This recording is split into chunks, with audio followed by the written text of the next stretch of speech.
بسم اللہ الرحمن الرحیم نحمده ونصلي ونسلم على رسوله الكريم اما بعد فاعوذ باللہ من الشیطان الرجیم بسم اللہ الرحمن الرحیم وبالوالدین احسانا آمنت باللہ صدق اللہ العظیم۔ سامعین حضرات، اللہ رب العالمین نے کلام مجید فرقان حمید کے اندر ارشاد فرمایا قضا ربک الا تعبدوا الا ایاہ وبالوالدین احسانا۔ خالق لم یزل نے ارشاد فرمایا، محبوب آپ کے رب نے یہ فیصلہ فرما دیا ہے کہ عبادت فقط اللہ کی ہے، معبود برحق فقط اللہ کی ذات ہے، سجدہ فقط رب کو ہونا ہے۔ لیکن اللہ کی عبادت کے بعد اللہ رب العالمین نے جس عبادت کا مقام و مرتبہ رکھا ہے وہ عبادت ہے حقوق العباد کے اندر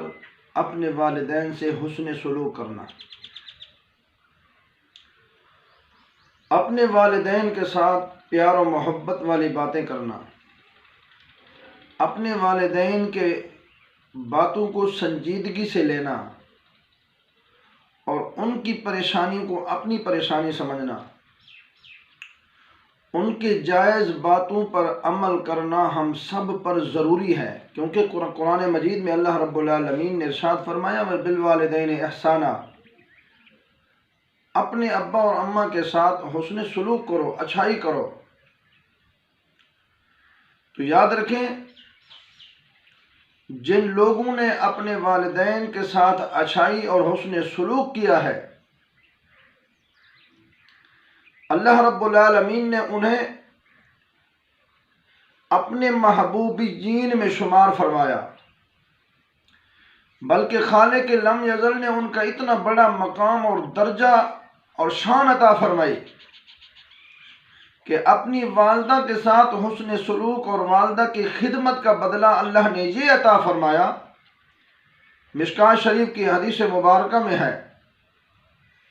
اللہ رب العالمین کے حبیب آقا انعامدار تاجدار مدینہ صلی اللہ علیہ وآلہ وسلم نے اپنے صحابہ حضرت عمر فاروق اور حضرت علی المرتضیٰ کو حکم فرمایا اللہ نے اویس قرنی کو یہ مقام عطا فرمایا ہے اپنی والدہ کی خدمت کا بدلہ، کہ میرے وصال کے بعد، میرے ظاہری پردہ فرمانے کے بعد عمر، علی، تم دونوں چلے جانا قرن کے علاقے میں، جا کر میرے اویس کو میرے سلام کہنا، اور اویس قرنی رضی اللہ تعالی عنہ سے جا کر میں مصطفیٰ کا پیغام پہنچانا اور انہیں کہنا کہ میری امت کی بخشش کے لیے دعا کر دیں۔ دیکھیں، ایک نبی جس کا کلمہ پڑھنے والا امتی اتنا بڑے درجے اور مقام پر پہنچا کہ نبی رحمت للعالمین خود فرما رہے ہیں، اور جا کر میرے امتی اویس قرنی کو کہہ دینا کہ میری امت کی بخشش کے لیے دعا کر دیں۔ یہ مقام و مرتبہ حضرت اویس قرنی کو اللہ نے والدہ کی خدمت کے بدلے میں عطا فرمایا۔ اور جن لوگوں نے اپنے والدین کی خدمت نہیں کی، خدمت سے منہ موڑا، اور چاہے وہ جتنا بڑے مرتبے پر ہو، جتنا بڑے عہدے پر ہو، جتنا بڑی کرسی پر ہو، جتنا بڑے طاقتور منصب پر ہو، تو اللہ رب العالمین اس بندے سے اپنی رضا نہیں رکھتے، کیونکہ سرکار کی حدیث مبارکہ، سرکار نے ارشاد فرمایا اللہ کی رضا والدین کی رضا میں ہے، اور والدین کی اللہ کی ناراضگی والدین کی ناراضگی میں ہے۔ تو اسی ضمن میں حدیث پاک ہے، میرے آقا علیہ الصلوۃ والسلام کا ایک غلام، روایت میں آتا ہے، جن کا نام حضرت علقمہ رضی اللہ تعالی عنہ، آپ کو بیماری لاحق ہوئی، آپ بیمار ہوئے، تو آقا کریم نے حضرت علقمہ کی بیماری کے دوران ایک دن اپنے صحابہ کرام سے پوچھا، اے میرے صحابہ جی یا رسول اللہ، فرمایا اپنے بھائی علقمہ کا حال دو، علقمہ کا کیا حال ہے؟ تو صحابہ نے عرض کی، یا رسول اللہ، علقمہ بہت زیادہ بیمار ہے اور وقت نزا ہے، قریب الموت ہے، لیکن یا رسول اللہ اس کو کلمہ توحید کی تلقین کی گئی، لیکن علقمہ کی زبان پر کلمہ توحید جاری نہیں ہو رہا۔ تو آقا علیہ الصلوۃ والسلام کو جب اپنے غلام حضرت علقمہ کے بارے میں یہ خبر ملی، نبی رحمت للعالمین، غمخوار نبی، آقا نامدار تاجدار مدینہ صلی اللہ علیہ وآلہ وسلم نے جب یہ حضرت علقمہ کی مشکل کو سنا، سرکار حضرت علقمہ کے گھر تشریف لے گئے، اور مالک کو کونوں مکان ہونے کے باوجود اور مالک کے دو جہاں ہونے کے باوجود جب خبر ملی کہ غلام کو تکلیف ہے، تو سرکار خود چل کر اس کے گھر پر گئے۔ اس لیے میرے آقا علیہ الصلوۃ والسلام کی دوسری حدیث مبارکہ بھی ہے، سرکار نے ارشاد فرمایا، جب تمہارے علاقے میں، جب تمہارے خاندان میں، جب تمہارے گھروں میں، جب قریبی دور کے دوستوں میں کوئی بیمار ہو جائے تو اس کی بیمار پرسی کے لیے اس کے گھر میں چلے جانا۔ معلوم یہ ہوا بیمار کی عیادت کرنے کے لیے اگر کوئی اس کے گھر پر جاتا ہے تو یہ میرے آقا کی سنت مبارکہ پر عمل کرتا ہے۔ آقا علیہ الصلوۃ والسلام نے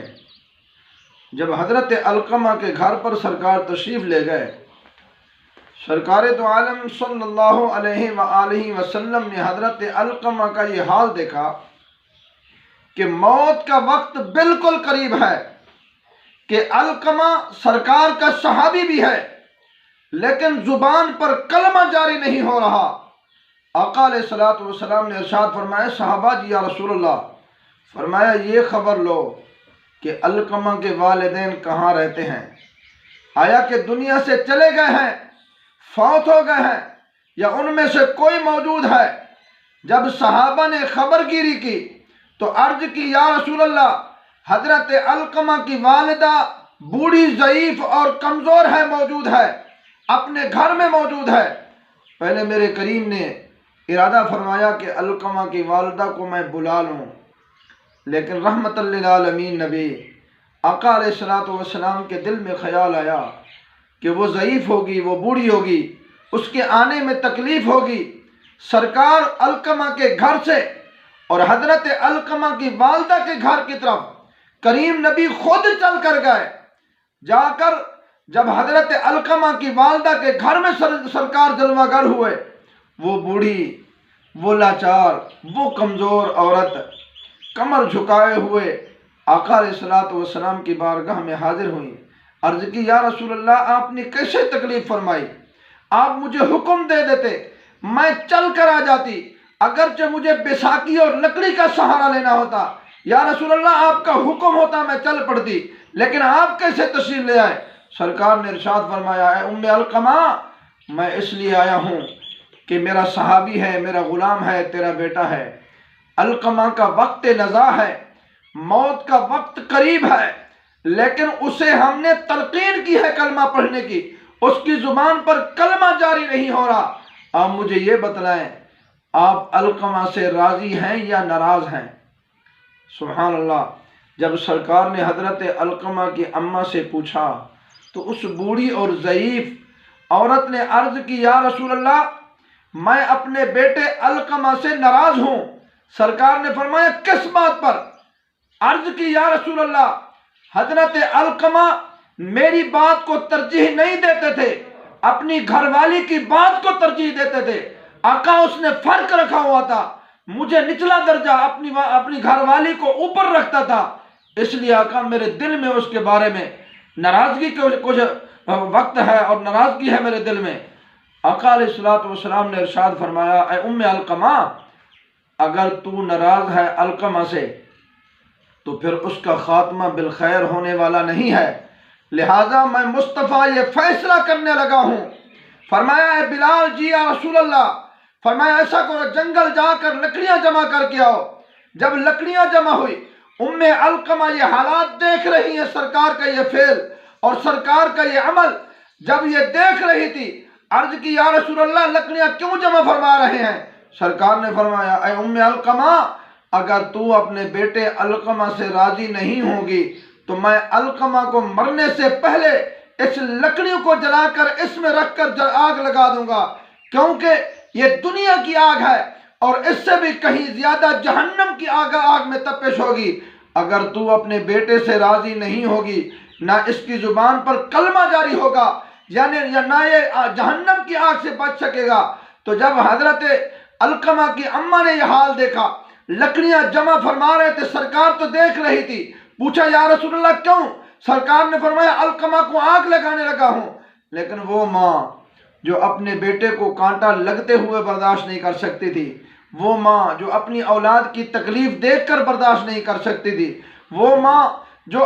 اگر بستر میں پانی گر جائے تو خشک بستر پر بیٹے کو سلاتی، آپ خود پانی والے بستر پر سو جاتی، وہ ماں جو رحیم و کریم ماں تھی، اپنی اولاد کا دکھ غم نہیں دیکھ سکتی تھی۔ جب سرکار کا یہ فعل دیکھا، یہ عمل دیکھا، عرض کی یا رسول اللہ آپ علقمہ کو آگ نہ لگائیں، میں نے علقمہ کو دل سے معاف کر دیا ہے۔ اور دیکھیں اللہ رب العالمین نے جو حکم فرمایا ہے، وہ بالوالدین احسانا، اپنے ابا اور اماں کے ساتھ حسن سلوک کرو۔ اللہ نے اس میں حکمت یہ رکھی ہے کہ کائنات کے اندر کوئی ماں اور باپ اپنے والدین، کوئی ماں اور باپ اپنی اولاد کا مخالف نہیں ہو سکتا، کوئی ماں اور باپ اپنی اولاد کے لیے دشمنی والی سوچ نہیں رکھ سکتا۔ جب وہ اولاد کے لیے اتنا رحیم ہے تو اللہ نے اولاد کو یہ حکم دیا ہے کہ تم بھی اپنے والدین کے لیے رحمت کے پر بچھا دو۔ اللہ رب العالمین کے حبیب نے جب یہ لکڑیوں والا فعل فرمایا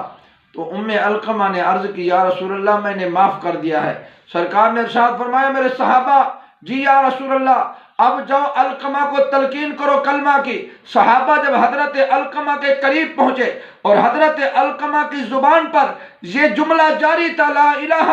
الا اللہ محمد الرسول اللہ، معلوم یہ ہوا جب اماں ناراض تھی تو زبان کلمہ پڑھنے سے عاجز ہو چکی تھی، جب اماں راضی ہوئی جتنا بھی جسم میں کمزوری تھی سب کمزوریاں دور ہو گئی، زبان پہ کلمہ توحید جاری ہوا۔ تو آقا علیہ الصلوۃ والسلام نے حضرت علقمہ کی جب یہ معافی ہوئی، ان کی اماں نے معاف فرما دیا تو آپ کا وصال ہوا۔ سرکار نے اس کا جنازہ پڑھایا، جنازہ پڑھا کر سرکار نے تدفین فرمائی اور قبر پر کھڑے ہو کر سرکار نے فرمایا میرے صحابہ جس کے ساتھ والدین ناراض ہوں تو اس کا وقت موت بھی اتنا مشکل ہوگا کہ اس کی زبان پر کلمہ توحید بھی جاری نہیں ہوگا، جس طرح میرے صحابی علقمہ کے ساتھ ہوا۔ جس کے ساتھ والدین راضی ہوں گے، سرکار نے فرمایا وقت رضا اللہ کی کلمے کی لذت بھی اٹھائے گا اور ایمان کی لذت بھی اٹھائے گا۔ معلوم یہ ہوا اللہ رب العالمین کے اس فرمان میں حکمت یہ ہے کہ جس نے اللہ کی عبادت کے بعد ابے اور اماں کی خدمت کو بجا لایا، ان کے سامنے کبھی اف تک نہ کیا بلکہ ان کی خاطر اپنے رحمت کے پروں کو بچھا دیا، اللہ رب العالمین نے ارشاد فرمایا اے میرے بندے اپنے والدین کے لیے ایسے دعا کرو، قل رب ارحمہما کما ربیانی صغیرا، جب تم چھوٹے تھے تو انہوں نے تم پر رحم کیا، تو جب تم بڑے ہو گئے دعا کرو کہ اللہ ان دونوں پر رحم عطا فرمائے۔ دعا ہے اللہ رب العالمین ہم سب کو اپنے والدین کی خدمت اور ہم سب کو اپنے والدین کے فرمان پر عمل اور ان کی زیارت اور ان کے ساتھ بیٹھ کر اچھی اچھی باتیں کرنے کی توفیق عطا فرمائے۔ وما علینا الا البلاغ المبین۔